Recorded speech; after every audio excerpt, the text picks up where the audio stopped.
the D5300. You thought we were gonna stop at the 5100.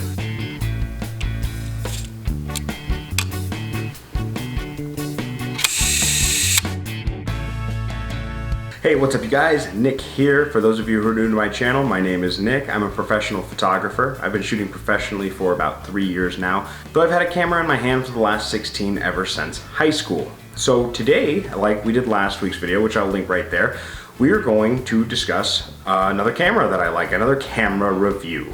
This actually isn't the 5300. The 5300 is currently recording this video, but this is my 5100. It is similar ergonomically, and that's about it.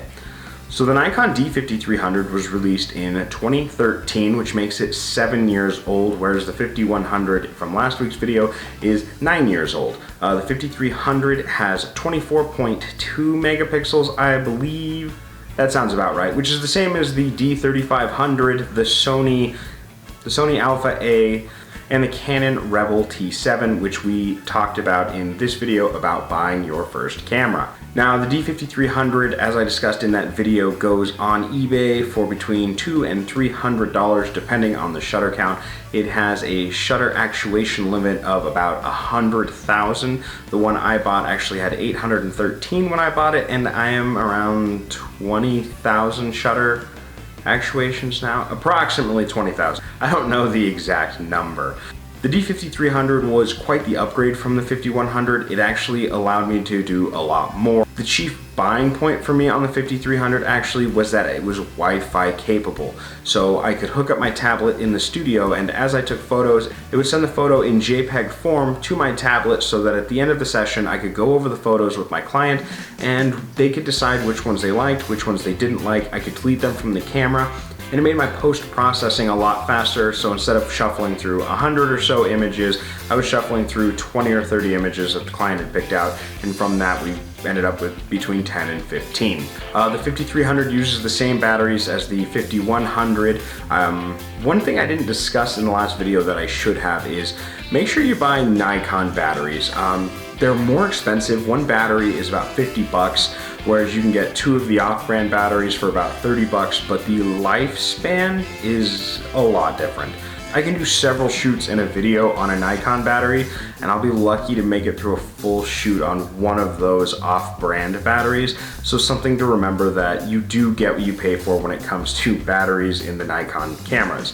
Another great benefit that I love about the 5300 is the video quality is absolutely amazing, as you can see from the video that we're shooting right now.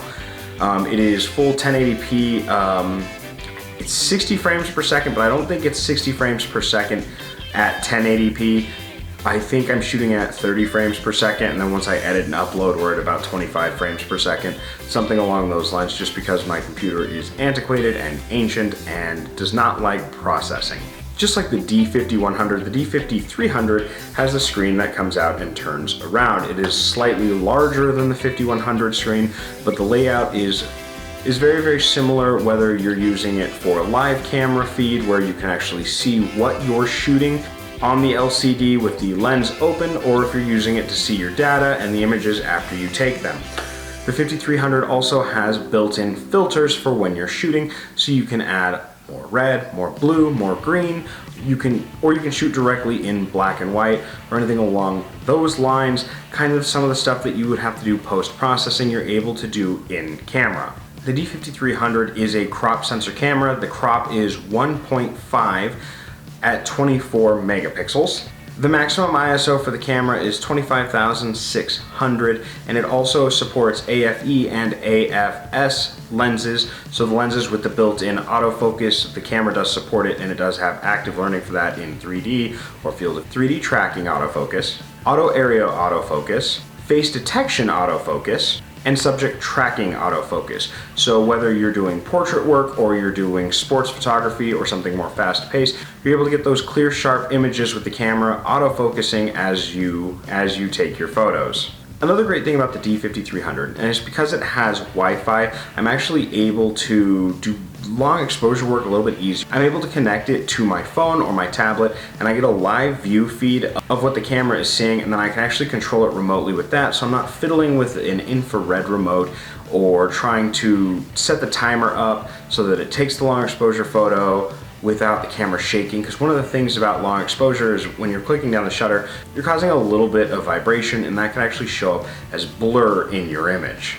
The Nikon D5300 also has auto shutter cleaning, which is really cool because I get a little bit lazy with my camera maintenance sometimes, and I'm not always great about, like after a camping trip or a hiking trip or something along those lines, of cleaning it out. But it does have an automatic shutter clean, so sometimes when I get home I'll pop in a fresh battery, hit that, and I'll allow the camera to do its thing, and I don't have to work as hard maintaining it. I really should get better about that, because there's some dust on my lens right now, and I just am hoping that it doesn't show up in the video.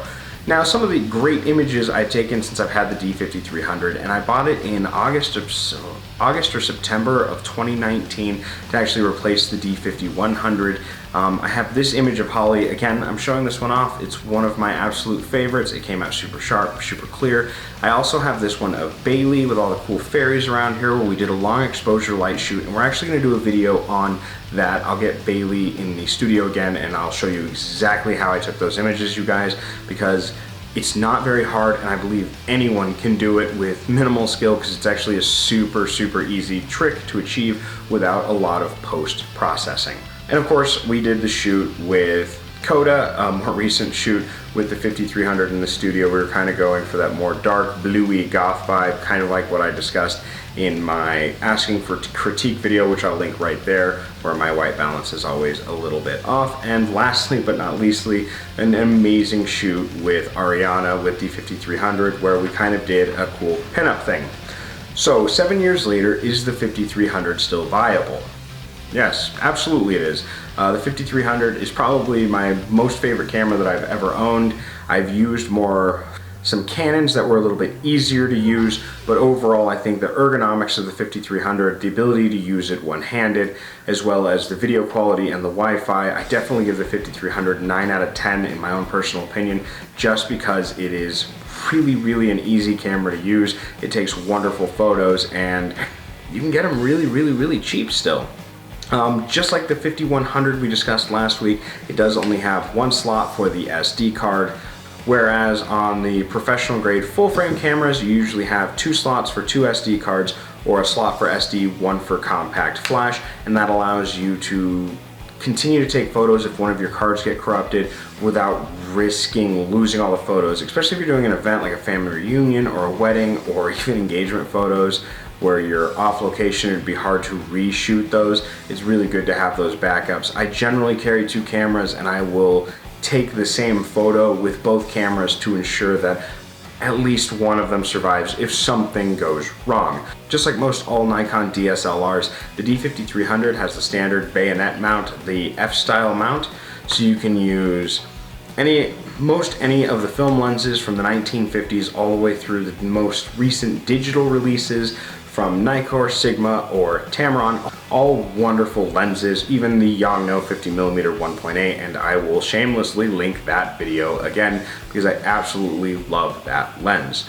So for less than a new Nikon D5300 or a Canon Rebel T7, where you'll have 24 megapixels, you can get a 24 megapixel Nikon D5300 that's 7 years old for $100 to $150 less, and it has more features.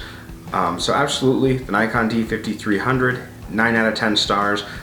If I found a really good deal on one, I would definitely pick it up. I'm looking at a Nikon D5600 now to retire the 5100 permanently, just because this one's shutter count is really getting up there and it's starting to get noticeable. So thank you guys again so much for joining me. I hope you enjoyed the video. Please like, comment, and subscribe. Hit the bell notification so you guys know right when I upload. If you enjoyed the video, please share it, and happy shooting. You guys have a wonderful evening, and I will catch you guys on the flip side. Bye.